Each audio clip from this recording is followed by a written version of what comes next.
glaube, das Seelenanker. Ich möchte noch gern was von dir vom Seelenanker wissen, weil ich glaube, das ist ja auch aus einem unserer Gespräche dann entstanden, gell? Wie du das verwirklicht hast oder nach außen getragen hast. Und das ist ja auch ein großes Thema von dir, oder? Also du hast tatsächlich mit zu diesem Geburtsvorgang beigetragen, damals das Baby auf die Welt zu bringen. Und mir war es einfach wichtig, aus diesem Erbe meines Vaters raus, also dieses geistige Erbe meines Vaters raus, einfach meines zu machen, weil seine Kraft lag in die Hände. Meine Kraft liegt im gesprochenen Wort. So hast du das mal wunderbar zusammengefasst. Und das trifft ja wirklich ein Nagel auf den Kopf.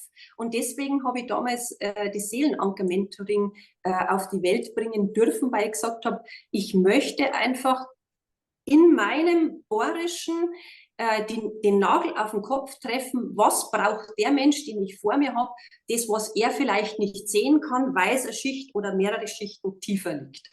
Also das heißt, durch das, dass Menschen mir sehr schnell das Vertrauen schenken, das ist was ganz, ganz Wunderbares und ich ehre das auch sehr, kann ich sehr schnell erkennen, wo hakt es wirklich.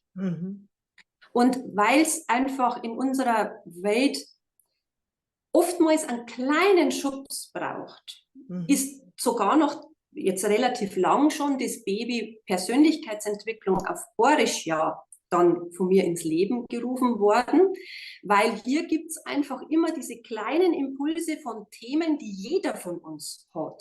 Ob es Blockaden beseitigen sind, ob es das Klarmachen ist, was man manchmal hat oder sich klein machen lässt. Also egal, Dinge des täglichen Lebens. Und deswegen gibt es das auch als YouTube und als Instagram-Kanal, weil ich das gerne nach außen geben möchte. Also einfach durch diesen kurzen Impuls etwas in der kommenden Zeit anders zu machen als vorher und dadurch schon mal kleine Weichen zu stellen. Wenn es bei jemandem um das geht, dass er sagt, ich habe jetzt ein bestimmtes Thema, da komme ich einfach nicht weiter und ich möchte mit jemandem sprechen, der mir tatsächlich weiterhelfen kann, dann mache ich das natürlich in einem anderen Rahmen und das ist dann eine richtige Mentoring-Begleitung, entweder kurzfristig oder etwas längerfristiges. Da kommt es dann eben auf dieses Thema drauf.